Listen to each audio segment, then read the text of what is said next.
Assalamualaikum warahmatullahi wabarakatuh. Jumpa lagi dengan saya di channel Dangyang Cipta Rasa, sahabat. Seperti biasa, saya akan menyajikan kisah-kisah nyata misteri. Dan kisah nyata misteri yang akan saya ceritakan kali ini, saya beri judul Misteri Rumah Makan Ayam Bakar yang Dibantu Setan. Tapi sebelum saya masuk ke ceritanya, jangan lupa sahabat, dukung channel ini supaya lebih berkembang dengan cara like, comment, subscribe, dan klik gambar loncengnya biar nyala agar kalian bisa mendapatkan notifikasi cerita-cerita selanjutnya. Yuk kita ikuti cerita selengkapnya.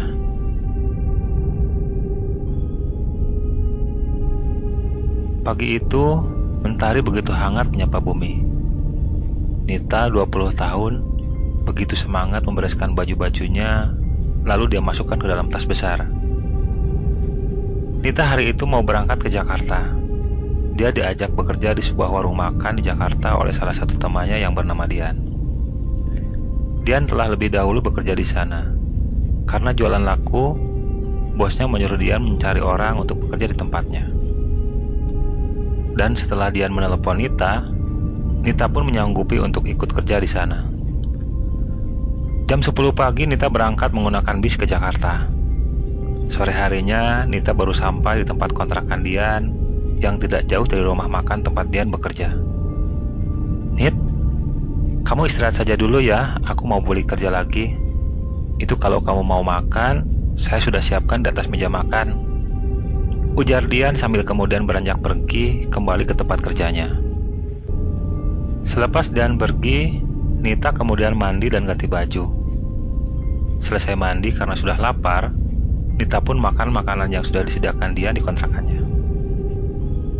Jam 8 malam Dian baru pulang. "Wah, kerjanya sampai malam ya Dian?" tanya Nita kepada Dian. Dian menjawab, "Ya Nit, biasanya sih tutup jam 9 malam. Tapi karena lauknya sudah pada habis, sebelum Isya kita sudah beres-beres mau tutup," ujar Dian sambil duduk selonjoran di lantai. "Kalau bosnya gimana Dian? Dia galak tidak?" Nita bertanya lagi karena ingin tahu karakter bos di mana dia akan bekerja. "Bosnya sih baik sih Nit. Tidak banyak bicara atau menyuruh ini itu. Asalkan kita yang kerja rajin dan tahu apa yang harus kita kerjakan," jawab Dian lagi. Karena lama tidak berjumpa, mereka pun ngobrol cukup lama sampai jam setengah 11 malam. "Aku ngantuk Nit. Sekarang kita tidur saja ya. Besok pagi kamu sudah mulai kerja. Tapi sebelumnya kita menghadap bosnya dulu. Siapa tahu ada yang mau dia sampaikan kepadamu Nit," ujar Dian dan kemudian mereka pun tertidur. Keesokan harinya, Dian bertemu dengan bos pemilik rumah makan tersebut. "Kamu mulai kerja hari ini ya. Kerja yang rajin, jangan malas-malasan," ujar bosnya kepada Nita. Kemudian dia menambahkan, "Kamu bagian di depan melayani pelanggan yang datang. Kalau mereka pesan apa, tinggal kamu tulis dan bawa ke dapur," ujarnya kepada Nita. Nita pun mulai hari itu bekerja di sana. Hari-hari selanjutnya, Nita merasa betah meskipun kerjanya capek, karena rumah makan tersebut selalu ramai pengunjung. Mereka bilang rasa ayam bakarnya terkenal enak. Bosnya yang baik itu selalu memberi uang bonus selesai rumah makan itu tutup. Apalagi kalau pengunjung yang makan penuh di setiap meja dan tempat lesehan, pasti bonus itu ditambah. Tidak terasa, sudah hampir 6 bulan Nita kerja di sana. Suatu ketika saat pagi hari sebelum rumah makan itu buka, di belakang rumah makan itu, Nita melihat bosnya keluar dari sebuah kamar di sudut paling ujung ruangan rumah makan tersebut. Nita jarang sekali ke belakang, karena setiap hari dia di depan sampai malam tiba. Jadi, dia baru pertama kali melihat bosnya keluar dari sana.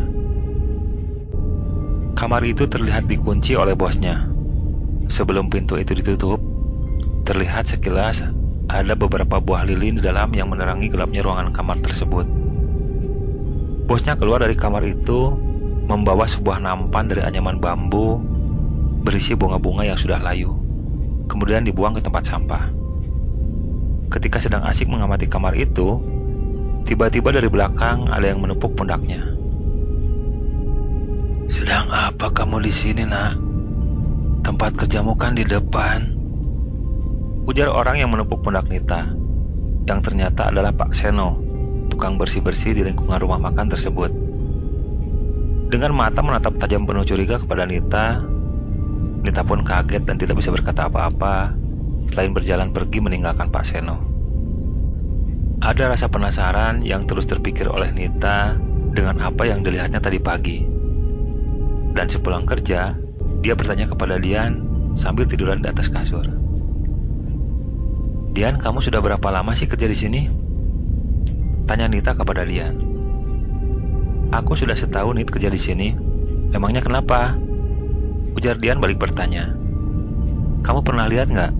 Ada kamar di belakang bangunan rumah makan ini yang selalu dikunci sama bos kita." "Oh, itu kamarnya beliau kalau lagi tidur di sini. Sudah, jangan mikir yang aneh-aneh. Kita kan kerja di sini, jadi jangan cari tahu apa yang kita tidak harus tahu tentang bos kita," ujar Dian kepada Nita. Dian kemudian menutupkan selimut ke tubuhnya. Tidak beberapa lama, terdengar suara dengkurannya pelan, pertanda dia telah tertidur. Nita berusaha tidur namun matanya belum mengantuk. Terlihat lagi apa yang ada di kamar itu saat tadi pagi pintu kamar itu terbuka. Ada sebuah meja di sudut kamar yang dipenuhi beberapa sesajen.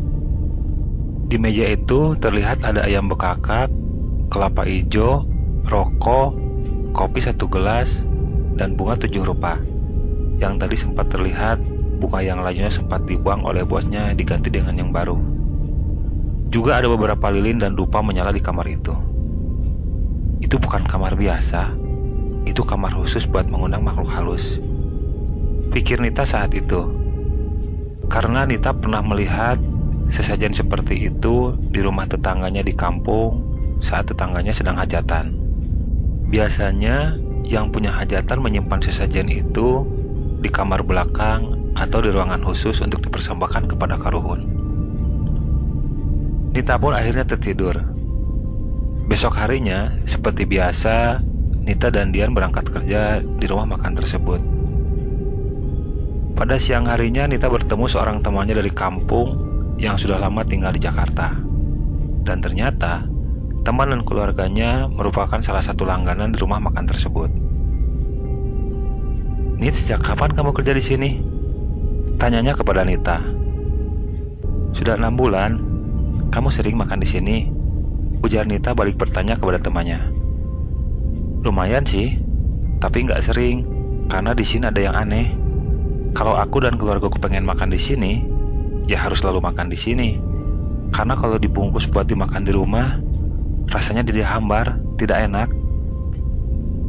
Nita sedikit tertegun mendengar perkataan temannya.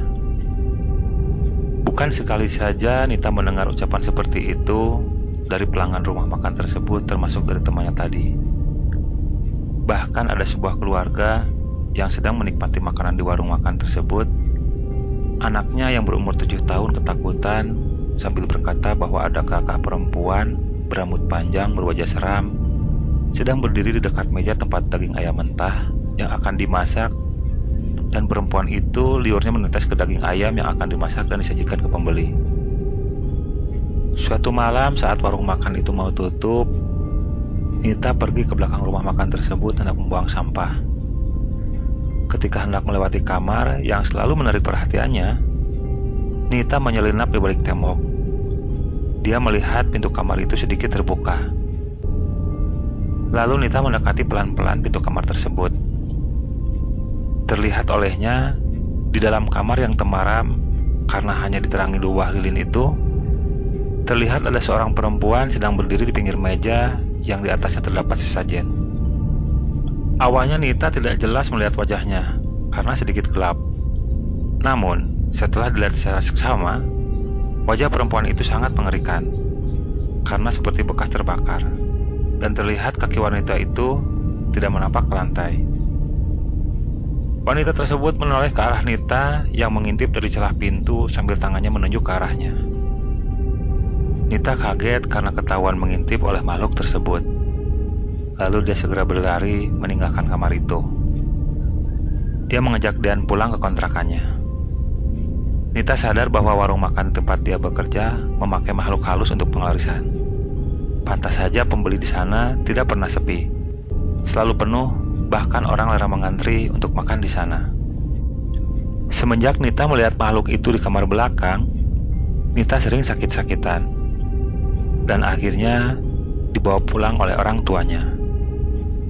Nita sering kesurupan sambil berteriak-teriak, "Jangan ikut campur urusanku, jangan ikut campur urusanku."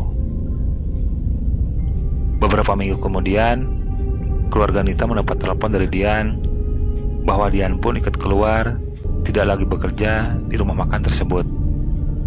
Karena di kontrakannya, Dian juga selalu dihantui makhluk berwujud perempuan bermuka seram. Dian juga bilang, sebenarnya Dian sudah lama tahu apa yang dikerjakan bosnya di kamar tersebut. Usaha bosnya itu tidak sewajarnya orang usaha pada umumnya, tapi meminta bantuan penglaris dari makhluk berwujud perempuan bermuka seram yang mendiami kamar di belakang rumah makan tersebut. Makhluk itu seringkali meludahi atau memegang-megang daging ayam yang akan dimasak dan disajikan kepada pelanggan. Wallahu a'lam.